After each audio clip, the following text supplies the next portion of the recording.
I'm Julie Nelson, and this is my case study presentation. My case study was done on Ashton. Ashton is 10 years old. He's in the self-contained classroom. He's in self-contained because he falls under the category of intellectual disability, and he is AAA. Ashton was very excited to do his interest inventory. He loves being asked questions about himself and being able to talk to adults. Ashton told me that his favorite TV show is SpongeBob, and if he could have any pet, it would be a pit bull. Ashton also enjoys coloring, rap music, sports, scary movies, going to his cousin's house after school, and reading books about policemen. For the teacher interview, it was kind of difficult because Ashton just got into this classroom right after Christmas, the beginning of the year. Ms. Jones didn't know much about Ashton, and when Ashton first came to the school, he was actually put into a 4th grade classroom because his mother didn't tell the school that he was supposed to be in special education. Ashton's 3 strengths are his personality. He's very eager to please, and he does well with letter recognition.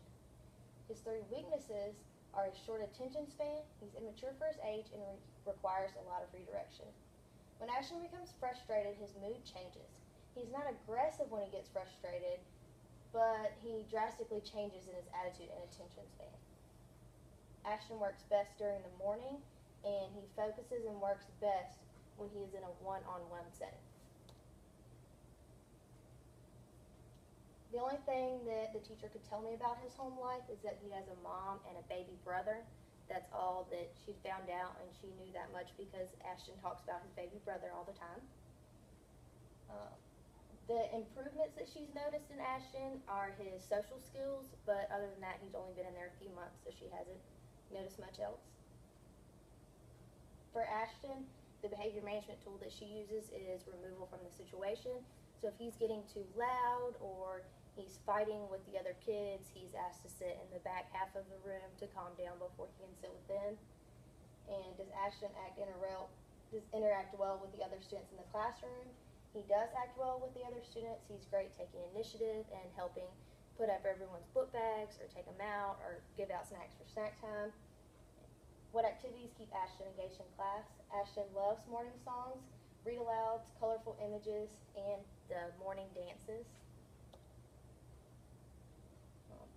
Ashton does qualify for special ed under intellectual disability, but he only got to this school at the beginning of January, so we don't know much about his behavior history. I did an observation of Ashton in the classroom setting. During this time, Ashton was required to write down the CBC words from the board and then use 2 of those words to write complete sentences. During this time, the teacher wasn't helping Ashton and wasn't really focusing on him. She was with the other students. So Ashton wrote what he thought were 2 complete sentences, and he was proud of his work. When he was done, he asked if he could show the teacher, and I said he could. And he walked over there, and she yelled at him because he didn't have 2 correct sentences. He thought that he wrote them right, but he didn't, and he didn't have any help when he wrote that, help or support when he wrote those sentences, but the teacher still scolded him, yelled at him, and punished him for not doing those sentences correctly. The next observation I noticed was whenever they had playtime outside, they normally don't have PE, but today the paraprofessional decided to take 3 of the students outside, one of them being Ashton. Ashton was so excited when he realized we were going outside, he practically ran from the gym all the way to the playground outside. He was super excited. He was playing on the swing and the igloo, but he didn't really try to interact with the other 2 kids at all. He just wanted to play by himself. And while we were out there, the paraprofessional, her response to the situation was just to laugh at Ashton. When Ashton would laugh or play, she just mimicked what he was doing and made fun of him, and Ashton didn't know better. He thought that she was just happy. The next observation was in the cafeteria. I got to see Ashton interact with the other students in the class. He was talking and laughing and having a good time, but he got so excited that he got too loud, and he was louder than most of the students in the cafeteria, so instead of telling him to quiet down, he got yelled at and sent at another table to where he couldn't be involved with his peers anymore. This is Ashton's sociogram. Ashton interacts the most with Rakiria, Dylan, Tristan, and Travis. These 4 students are the oldest in the class, and they're a little more higher functioning than the other students in the self-contained classroom. Ashton was chosen more than once for the best friend and the smart student.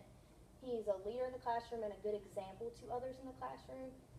After doing the sociogram, you could kind of tell that the students were relating age and size with friends and the smartest, because all of the children that were the oldest in the class were the ones who were getting chosen for best friends and getting chosen for the smartest. So this may have been why Ashton was chosen for a lot of those, because Ashton just got into the classroom, so the students really didn't know a whole lot about Ashton.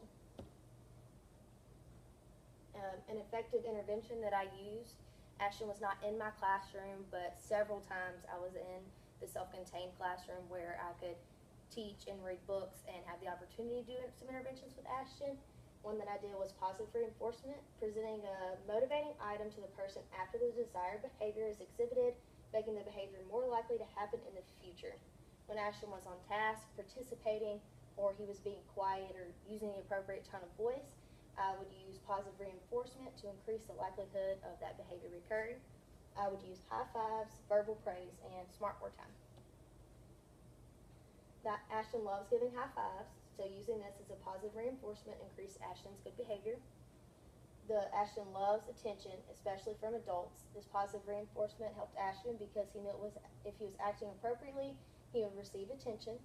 And the smartboard time was not as effective as the others, because when Ashton received the smartboard time, he would get so excited and so loud that he would distract the other students and get too hyper and want to be up and moving around, and it would kind of cause him to misbehave and encourage the other students in the classroom to misbehave. And another intervention I chose was self-monitoring. I used this in the self-contained classroom all day. Ashton would check his behavior every hour and give himself a happy face or a sad face for his behavior. Ashton could tell time by the hour. That's why we picked every hour, because he liked looking at the clock to see what time it was. So we made him a little chart that he would put the stickers on. And during this time, when I monitored Ashton's behavior to keep up with the time and make sure he was honest with his happy or sad faces.